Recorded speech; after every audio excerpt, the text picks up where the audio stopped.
SN Arts, DJ Malpani Commerce, BL Sala Science College, Autonomous Sangamner, Department of Business Administration BBA and BBSCA या कार्यक्रमाच्या management फेस्टिवलच्या निमित्ताने व्यासपीठावर उपस्थित कॉलेजचे प्राचार्य अरुण गायकवाड सर, कार्यक्रमाचे अध्यक्ष संकेत कलंत्री सर, तसेच BBA डिपार्टमेंटचे head Shubhangi Kulkarni madam, BCA डिपार्टमेंटचे हेड खेमनर सर आणि सर्व स्टाफ मेंबर आणि उपस्थित विद्यार्थी मित्रमैत्रिणींनो, अतिशय चेहऱ्यावर आनंद दिसतोय. ज्यांना बक्षिसं मिळाली त्यांच्या मॅनेजमेंट फेस्टिवलच्या निमित्ताने वेगवेगळ्या कॉम्पिटिशन इथे झालेल्या आहेत, ज्यामध्ये रांगोळी कॉम्पिटिशन मला दिसली किंवा टॅलेंट शो होता, बाकीच्या हायर शो काहीतरी वाचलंय मी त्या कागदावर, आणि वेगवेगळ्या कॉम्पिटिशनमध्ये जे विनर झाले तर भरपूर बक्षिसं मिळालेली आहेत त्यांना.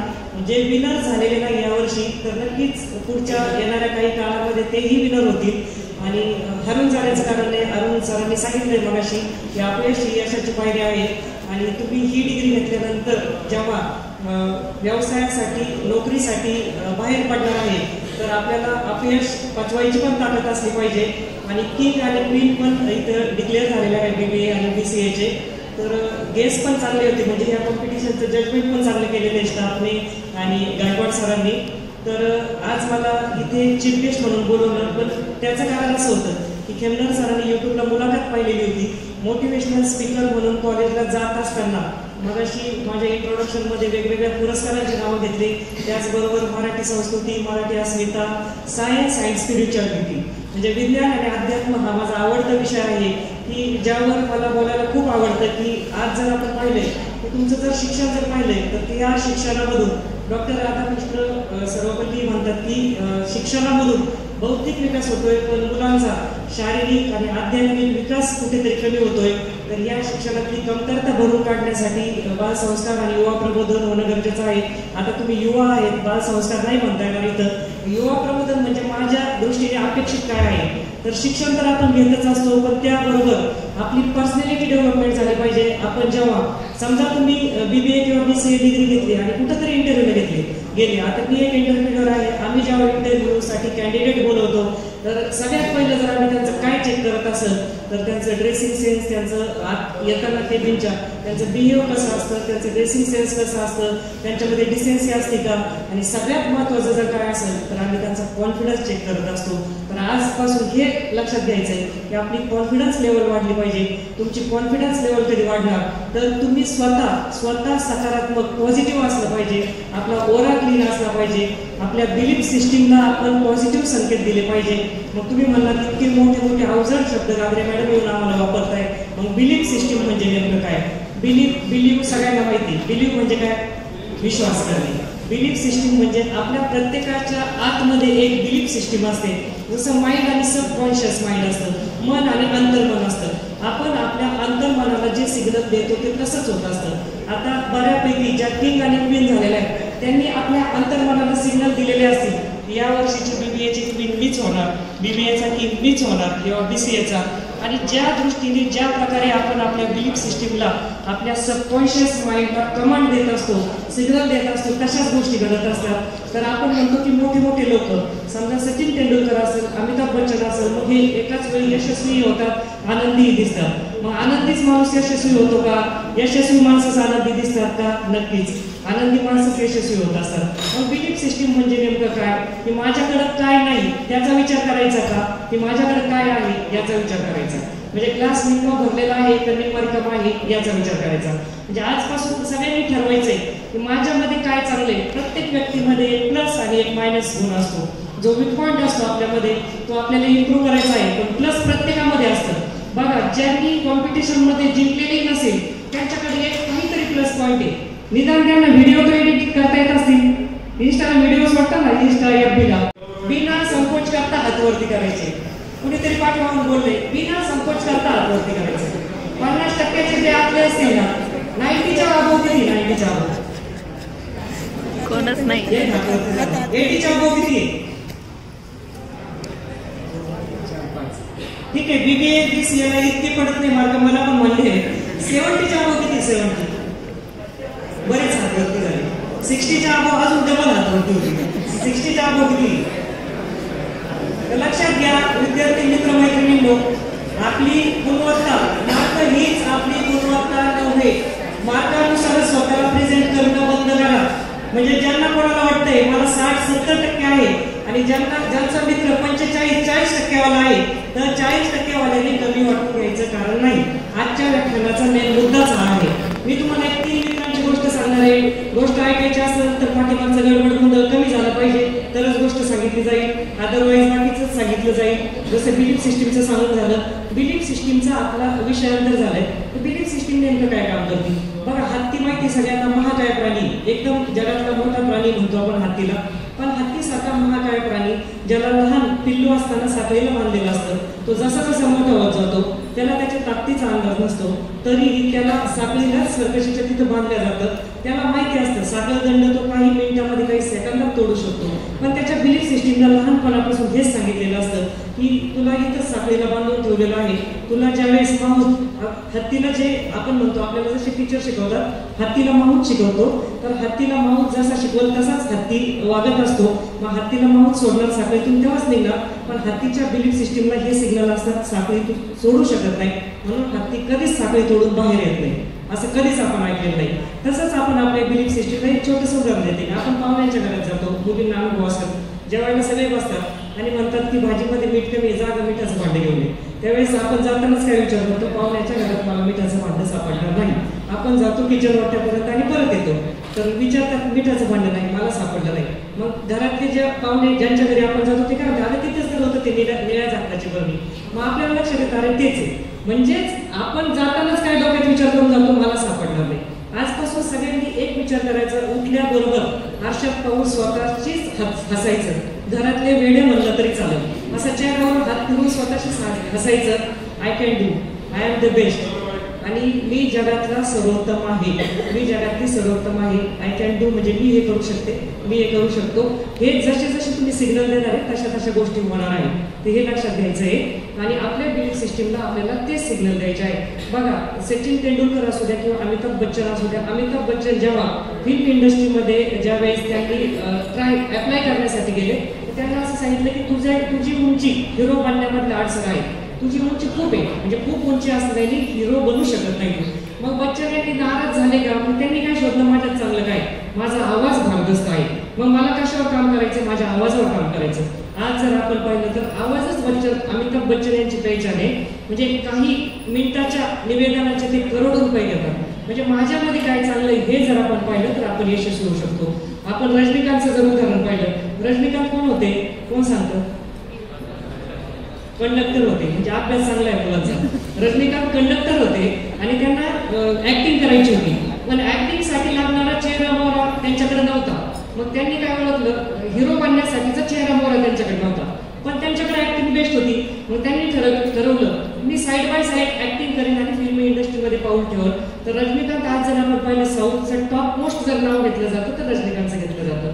म्हणजेच आज या व्याख्यानामधून तुम्हाला काय घ्यायचं, माझ्यामध्ये चांगलं काय आहे, माझी गुणवत्ता 40% असू द्या 45% असू द्या, मी काय चांगलं करू शकतो, मी काय चांगलं करू शकते. यासाठी मी बिलीफ सिस्टीमचं उदाहरण दिलं. दुसरी गोष्ट सकारात्मक विचार. सकारात्मक विचार कसे करायचे, तुम्ही सांगणार आम्ही युट्यूबला ऐकतोय, सगळेच व्याख्याते सांगतात, मोटिवेशनल स्पीकर सांगतात. तुम्ही इंस्टाला किती जणांनी तरी माझे व्हिडिओ पाहिलेले असेल मोटिवेशनचे, किती जणांनी इंस्टाला मला पाहिलेले आहे, 9-10 जणांनी पाहिलेलं असेल. युट्यूबला किती जणांनी पाहिलं आहे. माझी एक मुलाखत 1-1.5 महिन्यापूर्वी खूप व्हायरल झाली. शेतकरी ते जर्मन कंपनीची मालकी, तर ती ग्रो मोशनला जस्ट टॉक सारखाच चॅनल असतो, तिथं मुलाखत खूप व्हायरल झाली. तर त्यामधूनच किमनर सरांनी ती मुलाखत पाहून मला इथपर्यंत बोलवलं आणि आमच्या विद्यार्थ्यांना काहीतरी सांगा म्हणून बोलवले. तर सकारात्मक विचार, सकारात्मक विचाराने काय होऊ शकतं. मी तुमच्यासारखी साधीच अशी खाली बसूनच ऐकायचे, मध्यम वर्गीय नोकरदार शेतकरी कुटुंबातच माझा जन्म झालाय. इथं सगळे ग्रामीण भागातून आलेलेच विद्यार्थी बसलेले मला दिसत आहेत. तर मग सकारात्मक विचार म्हणजे काय, दिवसभरामध्ये 24 तासामध्ये आपल्या मनामध्ये 60 ते 70 हजार विचार येतात आणि जातात. त्यातले 60 ते 70% विचार हे निगेटिव्ह असतात, म्हणजे नकारात्मक विचार असतात. मग नकारात्मक विचारांना आपल्याला सकारात्मक विचारांमध्ये परावर्तित करायचं आहे. मग तुम्ही म्हणाल हे कसं शक्य आहे मॅडम, नक्कीच शक्य आहे. Sound mind in a sound body. आपण जर पाहिलं तर आपल्याला सकारात्मक विचार जर करायचे तर सुरुवात आपल्यापासून करायची. की होणार नाही म्हटलं तशाच गोष्टी होतात, तर मग त्या होणार. मग सकारात्मक विचार करण्यासाठी आपला ओरा क्लीन असला पाहिजे. कोणाला कितीही काही मार्ग पडू द्या, मला किती पडतील, माझ्यात काय, हे पाहिलं पाहिजे आपण. आज जर आपण पाहिलं तर जगातल्या दुःखाचं मूळ जर आपण पाहिलं तर स्वतःचं दुःख नाहीये, दुसऱ्याचं सुख हेच दुःखाचं मूळ आहे. भला उसकी कमीज मेरे कमीज से सफेद कैसी. माझा आणि तिचा जर पेपर सेम गेलेला होता, तिला 5% जास्त का पडले किंवा त्याला 2 तरी मार्क एक्झाम जास्त का दिले, हे दुःख पहिलं काढून घ्यायचं. मला जे मिळालंय ते ओके मिळालंय. हा, मला अजून जर काहीतरी मी जर त्याच्यासाठी डिझर्व करत असेल तर मी बोललं पाहिजे, मी त्याच्यासाठी त्याच्या विरुद्ध लढा केला पाहिजे. पण दुसऱ्याला मिळाले आणि मला मिळालं नाही हे जर करत बसलं, तुलना केली तर आपण दुःखीच होणार आहे. प्रत्येकाची वेगवेगळी जागा असते. मी त्यासाठी फुलाचं उदाहरण देईन. 3 प्रकारची फुलं असतात. मोगऱ्याचं फुलं असतं, गुलाबाचं फुलं असतं आणि झेंडूचं फुलं असतं. मोगऱ्याच्या फुलाचा आपण गजरा करतो आणि केसात माळतो.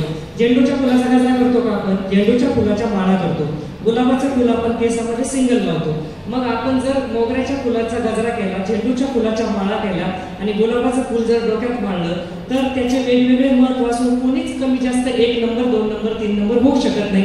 ज्याचं त्याचं महत्व ज्याच्या त्याच्या ठिकाणी असतं. म्हणून आयुष्यात कधीच तुलना करायची नाही. आपले पॅरेंट्स जर आपली तुलना एखाद्या मित्र, हुशार मित्राबरोबर करत असतात, ऑब्व्हियसली करतात, मैत्रिणीबरोबर का करत असतात, तर त्यांना वाटतं माझा मुलगा किंवा माझ्या मुलीला कोणीही नाव ठेवू नये, त्यांनी अति उच्च ठिकाणावर असावं, सर्वोच्च स्थान प्राप्त करावं. मला एक सांगा, इथं बसलेल्यापैकी किती मुलं मुली आईच्या पाया पडतात रोज? बळच हात वर करायचं नाही. आधी कोणीच नव्हतं, आता 3 हात मला वरती दिसत आहेत, 4था पण हात वरती झालेला आहे. घरी फोन करायला सांगू आपण खेमनार सरांना आणि माहिती घ्यायला सांगू. तुमच्या सगळ्यांचे फोन नंबर आहे खेमनार सरांकडे.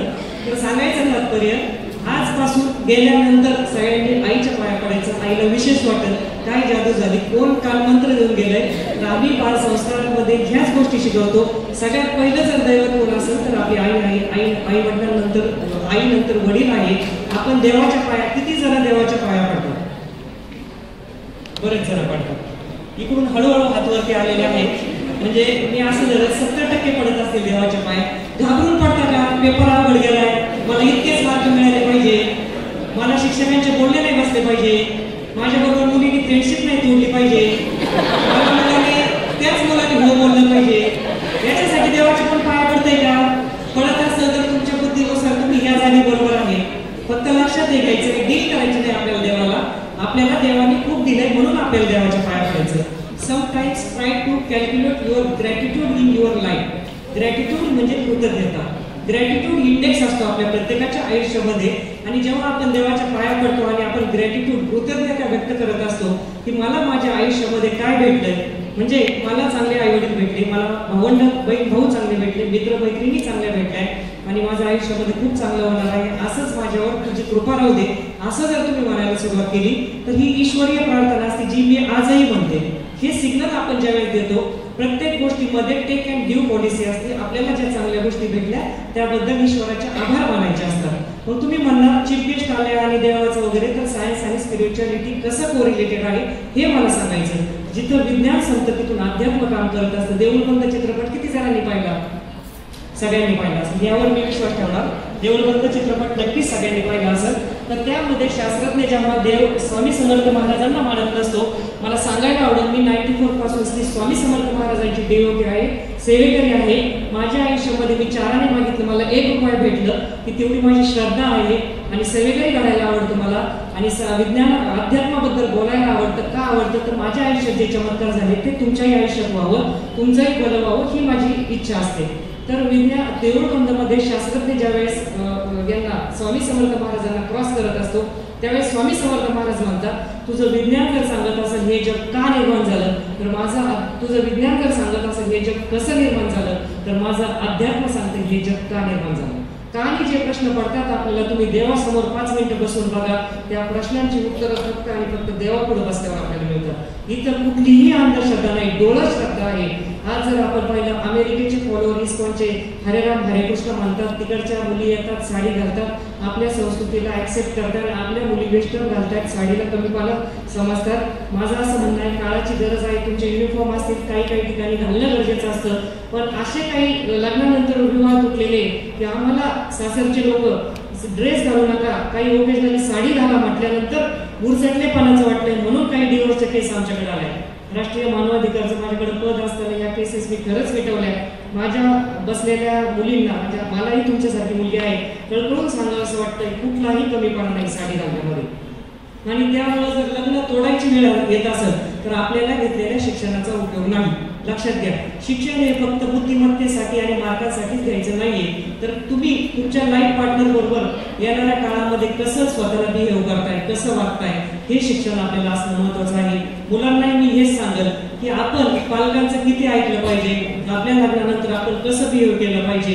कारण भविष्यामध्ये तुमच्या येणाऱ्या 2-4 वर्षामध्ये तुम्ही सेटल होणार, नोकरी किंवा धंदा करणार, त्यानंतर ऑब्व्हियसली आपल्या भारतीय संस्कृतीनुसार तुमचं लग्न होणार. कोणाचं लव्ह मॅरेज होईल, कोणाचं अरेंज मॅरेज होईल, पण लग्न होणारच आहे. आणि लग्न झाल्यानंतर आपलं कुटुंब पद्धती आपण कशी टिकून ठेवतो हे खूप महत्वाचं आहे.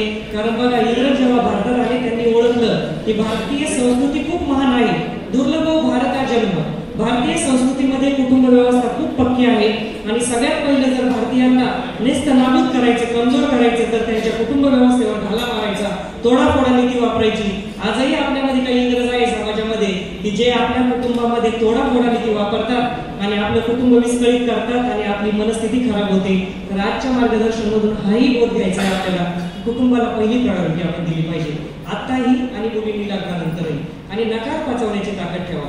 लक्षात घ्या, जेव्हा मी शाळेत असताना माझी आई डीएड झालेली आहे आणि माझ्या आईने मला त्यावेळेस सांगायचे, आम्हाला त्यावेळी पूर्वी इंक पेन असायचे, शाईचे पेन असायचे. आमची नीट तुटल्यानंतर आम्ही जेव्हा सांगायचो घरी, आम्ही आईला सांगायचो नीट तुटली, नीट घ्यायची. तर आई विचारायची जुनी नीट काय झाली मला दाखव. जुनं दाखवलं, जुनं खरंच खराब झालंय का ते दाखवल्याशिवाय आमच्या आईने इंक पेनची निपही आम्हाला कधी घेतली नाही. त्याचा आम्हाला आत्ताच्या जीवनामध्ये उपयोग होतो. कसा उपयोग होतो, तर खरंच त्या गोष्टीची आपल्याला गरज आहे का, खरंच ती इन्व्हेस्टमेंट करायची आहे का. तर नकार पचवण्याची ताकद कशी ठेवली पाहिजे, कारण हव्या त्या गोष्टी हव्या त्या वेळेत जर मिळाल्या आणि आपण जेव्हा जगामध्ये काही कारणास्तव आपल्या वाट्याला संघर्ष येतो, मुलींच्या बाबतीत मी आवर्जून का बोलते, तिथं मुलंही ऐकायला हरकत नाही की आपण जेव्हा लग्न होऊन मुली सासरी जातात आणि तिथे जेव्हा कुठली गोष्ट मनाविरुद्ध होत नाही, सुसाईड पर्यंत विचार जातात. आणि आत्महत्या हे सगळ्यात मोठं पातक आहे की आपल्याला हा जो 64 योनीनंतर 84 योनीनंतर हा मानव जन्म मिळालेला आहे, तर आपल्याला हा संपवण्यासाठी मिळवलेला नाही.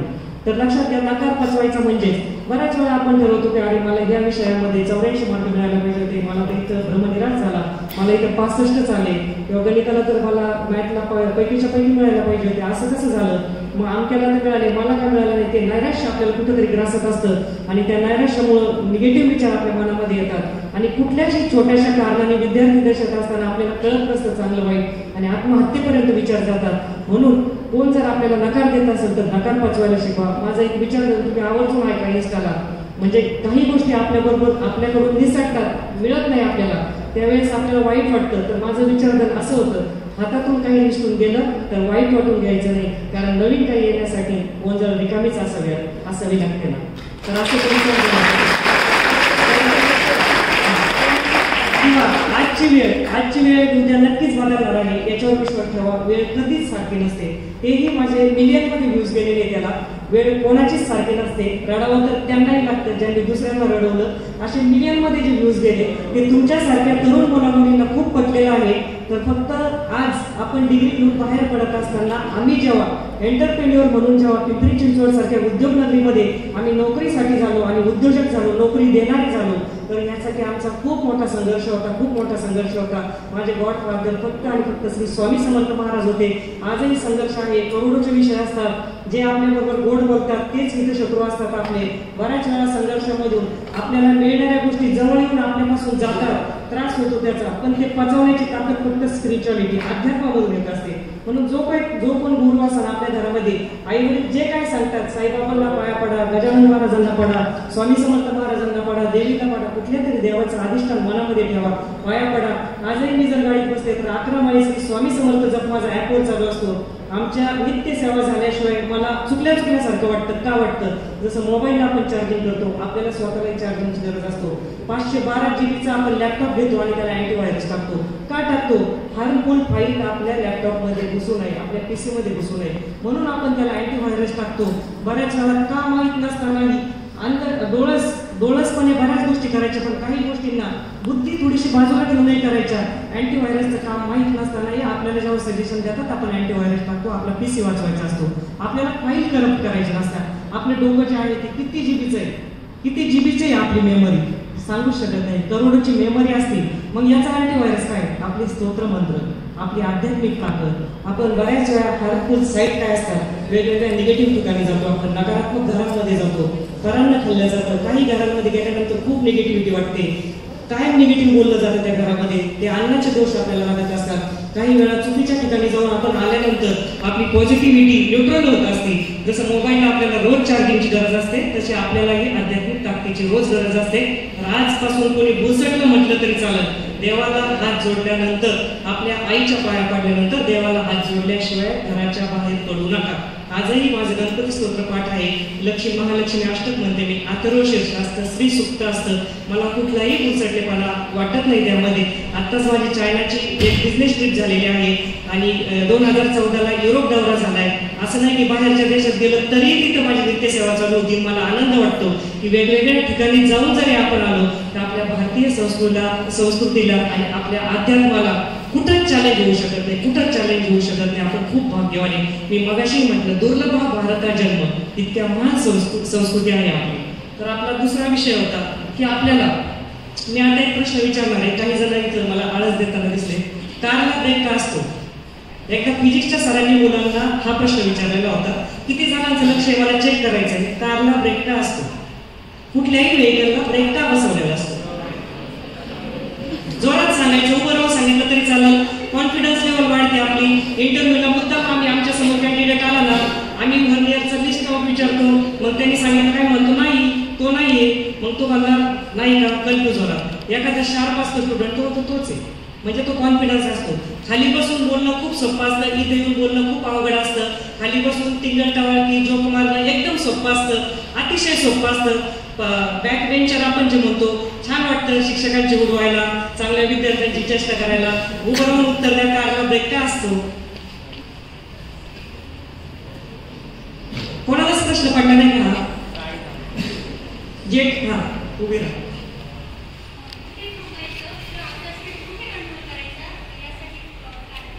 बघा तिने उत्तर दिलं, कुठे थांबायचं किंवा स्पीड कंट्रोल कसा करायचा. अजून काय उत्तर? अजून कोणाला उत्तर येत आहे? ठीक आहे, तिने छान प्रयत्न केला, तिच्यासाठी पहिले टाळ्या होता. भारती, भाग्यश्रीनी ऍटलिस्ट तिथं उठून उत्तर दिलेलं आहे. हा कॉन्फिडन्स तुमच्यामध्ये बिल्ड झाला पाहिजे. लक्षात घ्या, मी 6वीत होते आणि माझं बरोबर उत्तर असं चुकलेलं होतं. त्यावेळेस मी मॅडमला बोलले, स्टाफ रूम मध्ये गेले, माझा तो घटक चाचणीचा पेपर. मला जेव्हा माझे विद्यार्थी म्हणून PVT कॉलेजला बोलवलं व्याख्यानाला, त्या मॅडम आवर्जून आल्या होत्या माझं व्याख्यान ऐकायला. तर त्यावेळेस मी म्हटलं नाही, माझे उत्तर बरोबरच आहे, कॉन्फिडेंटली बोलायचे.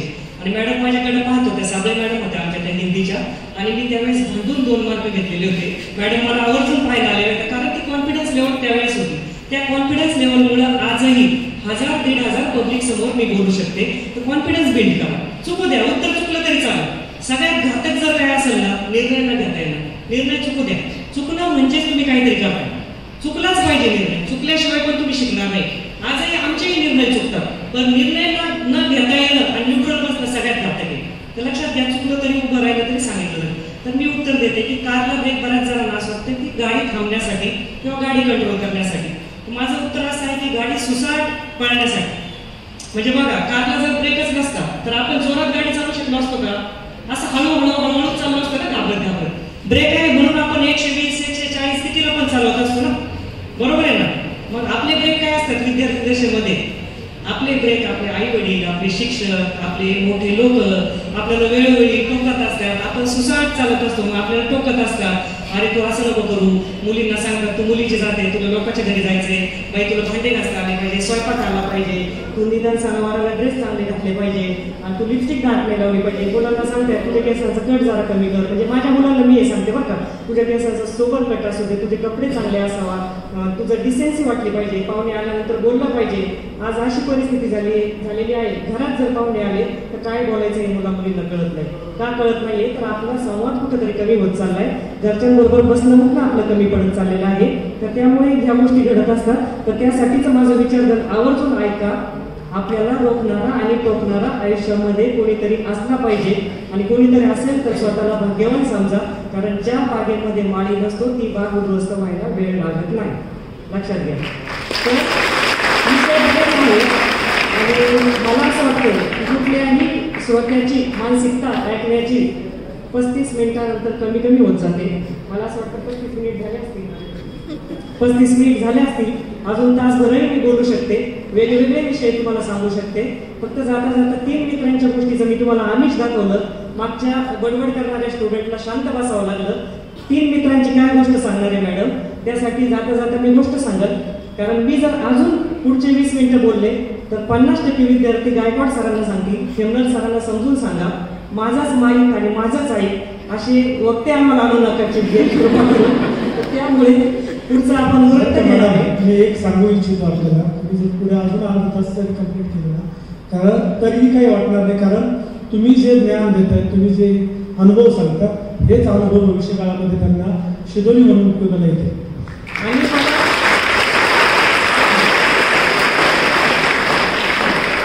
आणि लक्षात घ्या, तुमच्या तरुण मुला मुलींना खूप प्रश्न पडलेले असतात, ज्याचे चुकीचे उत्तरं मिळतात आणि त्यामुळे मिसगाईड होतात. वाईट वाटतं की तुम्ही चुकीचे नसतात, पण काय होतं, संगत चुकीची लागते आणि बऱ्याच गोष्टी चुकीच्या आपल्याला माहिती होत जातात. तर त्यासाठी ह्या मार्गदर्शनावरून मला हे सांगायचं की का प्रश्न पडलेले खूप असतात तुमच्या मनात, मला काचे उत्तर द्यायला आवडतं, काचे उत्तर. तर आमच्या संस्थेचा नंबर दिलेला आहे मी सरांकडं, तुम्हाला कोणालाही काही प्रश्न वाटू द्या, तुम्ही तिथं मेसेज करून ठेवा. राणी मॅडम आलेले आमच्या, माझ्या असिस्टंट, तुमच्या प्रश्नांच्या उत्तराचं समाधान केलं जाईल. आणि चालू घडामोडींवर बोलायला मला आवडतं. मला लांबलचक पुस्तकी ज्ञान तुम्ही ऑलरेडी घेतलेलं आहे, जे एक्झाममध्ये तुम्हाला उत्तर द्यायचे, पण तुम्हाला भविष्यामध्ये येणाऱ्या प्रश्नांचे उत्तर द्यायला मला काय आवडतं की तुमच्यासारखा मुलगा आणि मुलगी मलाही आहे. माझाही मुलगा BBA झालेला आहे, माझी मुलगी आर्किटेक्ट झालेली आहे आणि त्यांना जेव्हा प्रश्न पडतात, माझ्या मुलीची सगळ्यात जवळची मैत्रीण मीच आहे आज रोजी. तिला पडलेल्या सगळ्या प्रश्नांची उत्तरं मी संकोचपणे आम्ही बोलत असतो की मला नाही वाटत की काही मुली, अरे आमच्या मुलाने मला प्रपोज केलं, आमच्या मुलाने मला असं केलं. हे घरी जाऊन आईला किती मुली सांगतात मला माहित नाही, 50% मुली कदाचित सांगत असतील, पण इतकं खेळीमेळीचं जेव्हा मुलीचं आणि आईचं नातं असतं, तिला मैत्रिणीची गरज पडत नाही, चुकीची मैत्रीण करावी लागत नाही. आणि बऱ्याच वेळा संगत जर आपली वाईट असली तर आपला सर्वनाश व्हायला वेळ लागत नाही. बाबळीच्या झाडाखाली जर बाबळीच्या झाडात शेजारी जर केळीचं झाड वाढलं तर केळीच्या झाडाचा काही दोष नसता, बाबळीच्या काट्याने केळीचे पानं फाटली जातात. तेच चंदनाच्या झाडा शेजारी जर लिंबाचं झाड असेल तर लिंबाच्या झाडाचा कडू वास जाऊन चंदनाचा सुगंध लिंबाच्या झाडाला लागतो. लक्षात घ्या. म्हणजे संगत आयुष्यात किती महत्वाची. संगत आपली कोणाची आहे त्यावरून आपलं 50% निरीक्षण केलं जातं, 50% आपल्याला जज केलं जातं, आपल्या संख्येवरून जज केलं जातं. म्हणून संगत निवडताना आपण कॉन्शियस असलं पाहिजे. लक्षात घ्या. कारण श्रीकृष्णाच्या संपर्कात, भगवान श्रीकृष्णाच्या संपर्कात अर्जुन होते. कर्णासारखा एकदम म्हणजे धनुर्धर विद्येमध्ये पारंगत असलेला व्यक्ती दुर्योधनाबरोबर असल्यामुळे कर्णाच्या विद्येचा उपयोग झाला नाही. आणि दुर्योधनाच्या बाबतीमध्ये जर आपण सांगायचं की दुर्योधनाचं असं म्हणणं होतं की मला कळतंय मी चुकीच्या गोष्टी करतोय, पण माझ्या आत अशी कळसूत्री भावनी दडलेली आहे की मला चांगल्या गोष्टी करू देत नाही. तर असे व्यक्ती आपण ज्यांना म्हणतो की अशी मित्र मैत्रिणी आपल्या आयुष्यात येतात की त्यांनाही कळत असतं की आपण नासवतोय, आपल्या संगतीने नासवतोय. लक्षात घ्या, मुलांना की आयुष्यभर हे वाक्य लक्षात ठेवा, पहिला दारूचा घोट एन्जॉय म्हणून, पार्टी म्हणून प्यायला लावणारा मित्रच असतो. स्वतःच्या खर्चाने कुणीच पहिली दारू पित नसतं. मैत्रिणींना आत्ताच्या काळामध्ये खराब जर सवयी मी बोलणार नाही, पण त्या लावायला जो कारणीभूत जर कोण असेल बऱ्याच वेळा मैत्रिणीच ती सुरुवात करतात. कारण कुठल्याही खराब वर्तन असलेल्या व्यक्तीला वाटत नाही मला एकट्यालाच खराब बोलावं, माझ्याबरोबर यालाही म्हणावं त्यालाही म्हणावं, ते संख्या वाढवत असतात. म्हणून आपली संगत नेहमी चांगली असावा. सकारात्मकता मगाशी गायकवाड सगळं होते ऐकायला, उदाहरणासह मी सांगितली तर. आणि राग बऱ्याच वेळा नकार. आपल्याला घरच्यांनी सांगितलं, आपण घरी काय सांगतात मुलं, अरे आमच्याला इतके टक्के पडले, आयफोन घेतला, 15 प्रो घेतला, तुम्ही काय केलंय माझ्यासाठी, मला आयफोन देऊ शकत नाही तुम्ही, मला कळालंय आता तुम्ही ग्रामीण भागात नाही, कांद्याचं बिल इतकं आलंय, मग तुमच्याकडे पैसे नाही का, पण तुमची इच्छाच नाही मला द्यायची, धमक्याचे वडील किती देतात.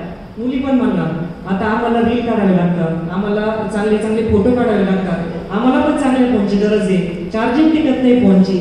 मग आपल्या आई वडिलांचं काहीतरी बजेट असतं, त्यांच्याकडे पैसे असतात आपल्याला माहित असतं, त्यांच्या डोक्यात वेगळं बजेट असतं. मुलींच्या बाबतीत नाही काही म्हटलं तरी ग्रामीण भागामध्ये तुमच्या लग्नासाठी त्यांची एक साईडला पैसे ठेवायची प्रक्रिया चालू असते.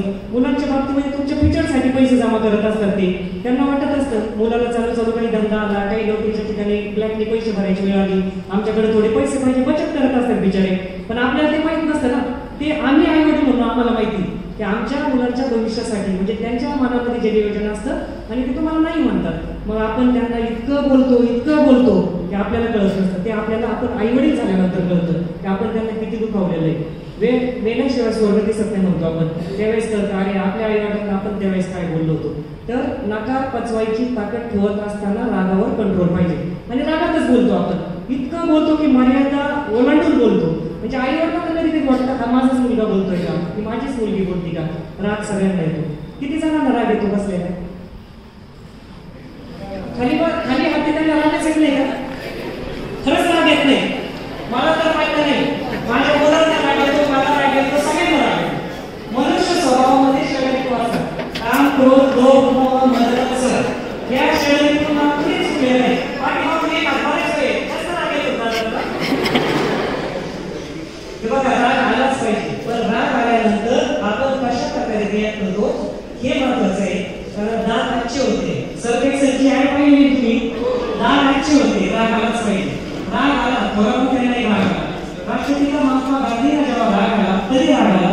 इंग्रजांनी त्याला ट्रेनच्या बाहेर आणून दिलं, त्यांना राग आला. त्यांनी इंग्रजांनाच बाहेर आणून दिलं. शांतीमध्ये क्रांती.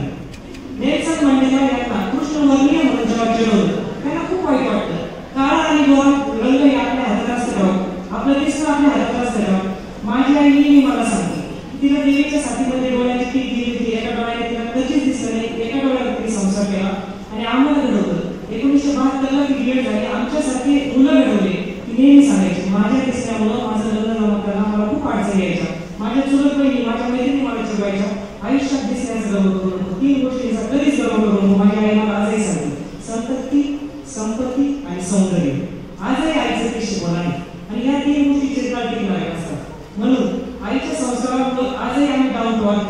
कधी जर हवा यायला लागली तर ते टाचणी कुठेला टाचणी बसण्यासारखं आई बरोबर सांगत असली हे सगळं स्वामीमुळे. तू फक्त निमित्त आहे, तू फक्त निमित्त आहे, तुझ्यासारख्या खूप. तर ह्या सगळ्या गोष्टी तर नेल्सन मंडेला यांना कृष्णवर्णीय म्हटल्यानंतर राग आला तर त्यांनी आफ्रिकाच बदलून टाकली. म्हणजे त्यांनी रागाची पद्धत आत ठेवली आणि त्याचा परिणाम डबल करून टाकला, प्रगती करून टाकली. शिवाजी महाराजांना नाही लागला. मोगलांनी त्यांना त्रास दिल्यानंतर शिवाजी महाराजांनी त्यांच्याबरोबर युद्ध करून जिंकून दाखवलं. लक्षात घ्या, राग तुम्हाला आम्हाला येतो आणि आम्ही काय करतो त्या रागामध्ये वाईट बोलतो, समोरचे संबंध खराब करतो. तर त्या रागाचं आजपासून सकारात्मक ऊर्जेमध्ये आपल्याला रूपांतर करायचं. लक्षात घ्या. आणि मगाशी मी सांगितलं की सकारात्मक विचार कधी तयार होणार. आपण आपल्या घरापासून जर सुरुवात केली, आईच्या पायाकडून. आईच्या पायात का पडायचं? आईचं चरमतीचं शब्द आहे त्याला. आपल्या इथं जिथे मी कुंकू लावलेले आज्ञा चक्र असतं, प्रत्येकाला असतं ते आज्ञा चक्र. बऱ्याच वेळा आपण म्हणतो माझं डोकं दुखतंय, खूप दुखतंय, इथं खूप भनभन होतंय. आज्ञा चक्र खूप सेन्सिटिव्ह असतं आपलं. ज्या वेळेस आपण आपल्या आईच्या पायात पडतो, पायात इलिमिट स्टाईलने हात लावून पडायचं नाही, पायात डोकं टेकून पडायचं. आपल्या आईच्या पायाचा उजवा अंगठा जेव्हा आपल्या आज्ञा चक्राला लागतो त्यावेळेस आपले निगेटिव्ह विचार बदलून पॉझिटिव्ह विचार तयार व्हायला सुरुवात होत असते. लक्षात घ्या. म्हणून रोज आपल्या आईच्या पाया पडा मी का सांगितलं. त्यानंतर आपल्या इच्छित देवतेच्या पाया पडायचं, नामस्मरण करायचं, 5 मिनिटं फक्त बसायचं. आपण रील स्क्रोल किती वेळ करत असतो कळतं आपल्याला. 15 मिनिट झाले, अर्धा तास झालाय, कमेंट करतो, लाईक करतो. ज्यांचा आपला काही संबंध नाही, सोशल रिलेशन मेंटेन करतो, तिथं लाईक कमेंट करतो. मला लाईक आले पाहिजे, मला कमेंट आले पाहिजे, सबस्क्राईब वाढले पाहिजे, फॉलोअर वाढले पाहिजे. पण ज्या देवाने आपल्याला इतकं सगळं दिलंय त्या देवापुढं 5 मिनिटं बसून आपण कधी, मी मगाशी सांगितलं, sometimes try to calculate your gratitude index in life. कृतज्ञतेचा निर्देशांक कॅल्क्युलेट करा आणि त्यानुसार देवाचे आभार माना. जे आम्ही आजही मागतो कि हे ईश्वर आपका कोटि कोटि धन्यवाद है, आप हर पल हर क्षण हमारे साथ हैं, इसलिए आज का दिन हमारे जीवन का सर्वोत्तम दिन है. हम प्यार, आदर, सम्मान, प्रशंसा से भरा हुआ सर्वश्रेष्ठ दिन है. म्हणजे हे जेव्हा आपण म्हणतो, मराठीमध्ये म्हणू शकता तुम्ही, माझी ईश्वर प्रार्थना रोज असते. तर आजपासून लक्षात घ्यायचं आहे सांगितलेल्या इतक्या माफक गोष्टी आणि सोशल मीडियाचा जास्त अतिरिक्त वापर टाळणे. मुलींना विशेष करून मी सांगते, जे कोण म्हणत असेल तुझा डीपी छान आहे, तू छान दिसते, कमेंट येत असतील, त्यांना पहिलं समजू नका जवळचा मित्र आहे किंवा जवळचे आपल्या, हे लेडीजच्या बाबतीतही घडतं. आपल्याला वाटतं अरे आमचा मित्र माझ्याशी नुसताच बोलतोय, मला कधी म्हणत नाही तुझा डीपी छान आहे, तू छान दिसती, तुझा ड्रेस छान आहे. मग आपल्याला एक आपण आभासी दुनिया चांगली वाटते, आभासी रिलेशन चांगले वाटतात. आपण वेगवेगळ्या गोष्टी ऐकत असतो, आज चाललेल्या आहे वेगवेगळे आपण म्हणतो की वेगवेगळ्या रूपामध्ये येऊन तुमचा विश्वास संपादन करून चुकीच्या गोष्टी तुमच्याकडून केल्या जातात. ब्लॅकमेलिंगचे प्रकार होतात, मुलींनाच होतात असं नाही, मुलांनाही होतात. बऱ्याच वेळा मुलांवरही अन्याय होत असतो. मी नेहमी सांगत असते सर, पुरुषांवरही अन्याय होतो. निम्म्या केसेस 498च्या खोट्याच असतात. ब्लॅकमेलिंग केलं जातं, तू जर माझं ऐकलं नाही तर मी तुझ्या विरुद्ध कंप्लेन करत, गुन्हा दाखल करत, असं घडलं जातं. तर मुलींना मी हेच सांगेन की सोशल मीडियाच्या आभासी दुनियेपासून लांब राहा. इन द सेन्स फक्त तितकं पाहिलं, नॉलेज घेतलंच पाहिजे. आज आम्ही बोलतोय की व्हॉट्सअपमध्ये मोठमोठे लेख मी वाचत असते, स्टेअर्ड मेसेजमध्ये स्टार करून ते मेसेज ठेवले जातात आणि वाचन करायला मला खूप आवडतं. वाचाल तर वाचाल. सरांचा आमचाही मगाशी विषय झाला. सरांनी बरेच पुस्तकं लिहिलेले आहे आणि सरांनी सांगितलं ॲमेझॉनलाही माझे पुस्तक आहे. वपू काळे माझे आवडते लेखक आहे, सुधा मूर्ती माझ्या आयुष्यात आयडॉल आहे, बाबा कदम यांच्याही मी कादंबऱ्या वाचते आणि कितीही उशीर होऊ द्या मला वाचल्याशिवाय झोप येत नाही. रोज मी एक मोठा लेख वाचत असते. स्तोत्रमंत्र पठण करायला आवडतं मला आणि त्यामुळे सकारात्मकता नेहमी असते. बघा चेहऱ्यावरून आपल्याला कळतं. काही लोकांबरोबर आपलं काहीच दुश्मनी नसते, देणं घेणं नसतं, असं वाटतं नकोच ही व्यक्ती समोर. काही लोकांबरोबर थोडंसं असतं, फ्रॅक्शन ऑफ सेकंड असं फक्त जस्ट पाहिलेलं असतं, या व्यक्तीचा मला सहवास हवा असं वाटतो, ही व्यक्ती माझ्या बरोबर पाहिजे. असं का होतं तर आपल्या आतमध्ये जी एनर्जी असते, ओरा क्लीन असतो. बघा देवदेवतांच्या फोटोजवळ असा स्काय ब्लू कलरचा आपल्याला गोरा दिसतो किंवा व्हाईट गोरा दिसतो. प्रत्येक व्यक्तीच्या भोवती असा ओरा असतो. रेकीमधून वगैरे त्याचं तुम्हाला नॉलेज येईल पुढे क्लास वगैरे जर केले तर ओरा क्लीन करायचं म्हणजे दुसऱ्याची जेलस वगैरे करायची नाहीये. तर आज मला मालपाणी कॉलेजला किर्नर सरांच्या माध्यमातून बोलवलं. इतकं तुमच्या कॉलेजचं नाव आहे. सरांनी मगाशी इंट्रोडक्शनमध्ये सांगितलं की नगर जिल्ह्यातलं पहिलं ॲटोनॉमस कॉलेज म्हणून तुम्हाला नामांकन मिळालेलं आहे. आपलं ज्या कॉलेजमध्ये शिक्षण घेतोय तर त्या अशा उच्च कॉलेजमध्ये तुम्ही शिकता, कॉलेजसाठी टाळा झाला पाहिजे. सांगितलं की 365 दिवस आहे आमचे सेलिब्रेशन, त्याच्यापेक्षा जास्त सेलिब्रेशन असतात. नुसतं शिकवलं जात नाही इथं, तर तुमच्या कलागुणांना वाव देण्यासाठी वेगवेगळे फेस्टिवल इथे घेतले जातात. जसे मॅनेजमेंट फेस्टिवलचे आज प्राईज डिस्ट्रीब्युशन झालं. प्राईज दिलं म्हणजे तुमचं ॲप्रिसिएशन झालेलं आहे आणि ज्यांना मिळाले नाही प्राईज त्यांनीही वाईट वाटून घ्यायचं नाही. आता जाता शेवटच्या 3 मित्रांची गोष्ट सांगते, मार्कावरून राहिलेली गोष्ट सांगते, मी कधीच विसरत नाही, लक्षात घ्या. परत त्या मुद्द्यावर येत असते. तर 3 मित्र होते. एका मित्राला 35 ते 40% मार्क पडायचे, दुसऱ्या मित्राला 70 ते 75% मार्क पडायचे, तिसऱ्या मित्राला नेहमी 95च्या अबोव मार्क असायचे. हे 3 मित्र खूप घनिष्ठ होते. 3 मित्रांची दोस्ती तोडण्याचा दुसरे मित्र प्रयत्न करत होते, पण 3 मित्र एकमेकाला कधीच सोडत नव्हते. त्यानंतर बघा सगळ्यात डल जो विद्यार्थी होता, मागापासून मी तुम्हाला सारखं सांगते, तुमचे मार्क लिस्ट म्हणजेच तुमची भविष्यातली गुणवत्ता नाही. तुम्ही स्वतःला काय प्रेझेंट करता. माझ्या बरोबर 10वीला आम्ही एका बेंचवर बसणारी 90 to 95ची होती. मी तुमच्यासारखीच 72-78 पर्यंतचीच होती. मी जास्त हुशार पण नव्हते, समजा 70च्या अबोव धरा, पण स्वतःला तुम्ही काय प्रेझेंट करता हे महत्वाचं आहे. तर 35 ते 40% जो मित्र होता तो जेमतेम पास व्हायचा. नंतर 70 ते 75% जो होता तर तो मित्र होता म्हणजे तो मध्यम, दोन्हीचा मिलाप करायचा 95%चा. तर हे मित्र मोठे झाल्यानंतर 35 ते 40 ते 45% वाल्यांनी असं सामाजिक कॉन्टॅक्ट वाढवले, जनसंपर्क वाढवला. एका गणपती मंडळाचा जसा अध्यक्ष झाला, नंतर निवडणूक लढवली, नगरसेवक झाला, नंतर खासदार झाला, नंतर लोकसभेमध्ये 5 वेळा निवडणूक म्हणजे नंतर तिथं त्याची प्रगती होत गेली. जो 70 ते 75% वाला होता तो नंतर भविष्यामध्ये MPSC UPSC देऊन IAS झाला. नंतर 90 ते 95% अबोव आला. एकदम स्कॉलरमध्ये COEP सारख्या चांगल्या कॉलेजमधून इंजिनियर, टॉपचा इंजिनियर झाला आणि मग नंतर एक चांगला क्लास 1 ऑफिसर म्हणजे एकदम चांगला. तर हे 3 मित्र कोण होते? मला वाटतं गायकवाड सरांना लक्षात आलं असेल मी कोणाबद्दल बोलते, थोडीशी लीक लागली असेल कदाचित. तर 95%च्या अबोव मार्क मिळून जे टॉपचा इंजिनियर झालेला व्यक्ती जे कोण होते तर ते E. राधाकृष्ण होते. त्यांनी मेट्रोचा दर्जा वाढवला. रेल्वेचे, कोकण रेल्वेचे शिल्पकार म्हणून त्यांना ओळखलं जातं. मेट्रोमॅन म्हणूनही त्यांची ओळख आहे. आणि 70 ते 75%च्या मार्कांमध्ये जे पास व्हायचे त्यांना त्यांचं नाव TN शेषन आहे, ज्याने निवडणूक आयोगाचा दर्जा उंचावला. अतिशय कडक आणि शिस्तप्रिय अधिकारी म्हणून ते प्रसिद्ध. नंतर नंबर 3चा मित्र जो होता ते KP उनिकृष्णन. सलग बीपी सिंगच्या मंत्रिमंडळामध्ये 5 वेळा लोकसभेचे खासदार म्हणून निवडून आलेले. म्हणून लक्षात घ्या की आपली मार्क लिस्ट ही गुणवत्ता नसते. आपण स्वतःला काय प्रेझेंट करतो हे महत्वाचं असतं. लक्षात घ्या 95% वाल्याला काही जर आपल्याला अप्रूव्ह करून घ्यायचं, नक्कीच त्या मंत्रिमंडळामध्ये त्यांच्याकडेच जावं लागलं असेल सही घ्यायला. म्हणून इथून पुढं लक्षात घ्या ही शिक्षण डिग्री याच्या पलीकडे स्वतःला शिक्षणाच्या बाहेरचं स्वतःला काय प्रूव्ह करता येईल ते प्रूव्ह करा. आणि मला या ठिकाणी चीफ गेस्ट म्हणून बोलावलं. मला असं वाटतं की हे लांबलेलं लांबलंच व्याख्यान तुम्ही सगळ्यांनी ऐकून घेतलं. मला नाही वाटत चीफ गेस्ट इतके मोठे डोस वाजवून जात असतील, इतकं मोठं सांगून जात असतील तुम्हाला. मला वाटतं फक्त मालपान घेऊन थोडंसं बोलून जात असतील. पण मला एक आस्था वाटते की मी ह्याच एरियातली आहे. प्रवरानगर लोणी माझं माहेर आहे आणि इथूनच माझी जडणघडण झालेली आहे. संगमनेर बद्दल मला आस्था आहे. माझा भाऊही आलेला आहे माझं व्याख्यान ऐकायला, पहिल्यांदा ऐकतोय तो. तर रैनपूर माझ्या चुलत्यांचं गाव आहे, कोलेवाडी रैनपूर. आणि चांगलं वाटलं की संगमनेरमध्ये मला येऊन इथं खिन्नर सरांच्या माध्यमातून तुमच्या विद्यार्थी मित्रमैत्रिणींसमोर माझे जे ज्ञानाचे 2-4 शब्द तुम्हाला सांगता आले. भविष्यातही मी तुमच्यासाठी सदैव तत्पर असेल. तर परत एकदा मालपानी कॉलेज सर्व स्टाफ, गायकवाड सर, खिन्नर सर सगळ्यांचे आभार मानते आणि या ठिकाणी थांबते.